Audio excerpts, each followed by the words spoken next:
పొద్దున చేసిన మసూర్ దాల్ కిచిడి టేస్ట్ చాలా బాగుందని చెప్పేసి ఇంకా దానికి రుచి మరిగారేమో ఈ పూట కూడా ఏదైనా చేయమని అడిగారండి. సరే చికెన్ బిర్యానీ చేద్దామా అంటే బయట బర్డ్ ఫ్లూ ఎగురుతుందాయే.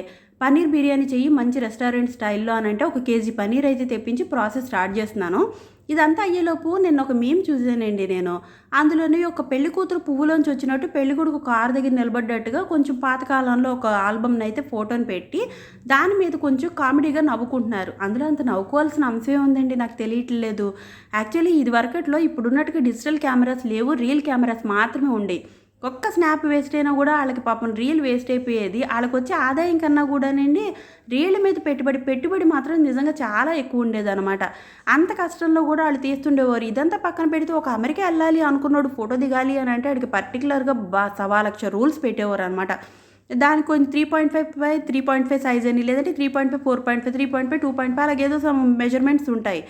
ఆటి ప్రకారంగా ఫోటో తీయాలి. అండ్ భుజాలు తగ్గకూడదు, మెడ దించకూడదు, కళ్ళు గ్లేర్ కొట్టకూడదు, తల వంగకూడదు.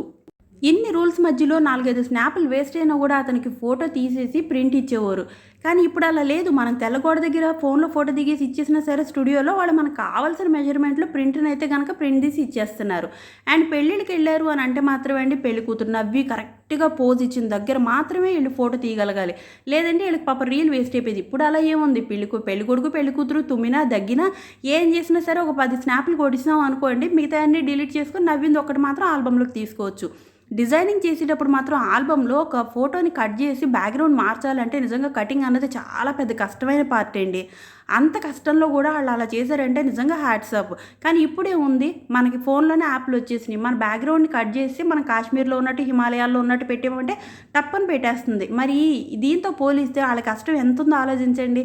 వాళ్ళ కష్టం తెలియకుండా మనం మాట్లాడద్దు. వాళ్ళదని కాదు, ఎవరిదన్నా దేని వెనకాలన్నా కష్టం ఉంటుంది. అది చిన్న పెద్ద అన్నది మనకు తెలియనప్పుడు మనం మాట్లాడకూడదు కదా అన్నది నా అభిప్రాయం. మీ అభిప్రాయం కూడా ఏదైనా ఉంటే కనుక కమెంట్ చేసి చెప్పండి. నేను తప్పు మాట్లాడినా రైట్ మాట్లాడినా మీకు ఏమనిపించినా కూడా కమెంట్లో చెప్పండి. పన్నీర్ బిర్యానీ అయితే కనుక నిజంగా అద్దరిపోయిందండి. మీకు కూడా నచ్చితే లైక్ చేస్తూ ఉండండి.